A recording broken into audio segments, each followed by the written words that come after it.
ফেরাতে যাবে যাবো 200 টাকা এ ভাই 20 টাকা ভাড়া 200 টাকা আছে না এটা ভাই কারেন্ট নাই 3 দিন ভাই কারণ না তো গাড়ির লোকের সম্পর্ক কি কারেন্ট দিয়ে তো চলে ভাই চলুন চলুন নারাই চলুন ভাই যাইতাম না ভাই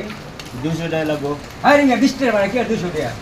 কারেন্ট চলে কারেন্ট বিল হলো ইউনিট হলো 10 টাকা 10 টাকা হলে 40 টাকা জান 3 দিন কারেন্ট নাই ওই মিয়া হাজার হাজার গাড়ি যাইতেছে আমার এলাকায় কারেন্ট নাই ভাই ভাই ইয়া যাইবো নারায়ণ যাইবো রামু কত 200 আরে ভাই এই যে 10 টাকা 20 টাকা করে আমি দেখতাছি কারেন্ট দিয়ে দিছে 20 টাকা করে তুই ভাড়া মারতেন 10 টাকা করে ভাড়া এনে তুমি মাঝে মেলা দিয়ে এটা ঠিক এই লাগে তো আপনারা রিক্সা করে কিছু করতারেন না ভাই বুঝছেন করবো এই রিক্সাওয়ালা রিক্সা টিয়া বলে হাওয়ার চাক্কার টিয়া চাক্কা যায় উঠি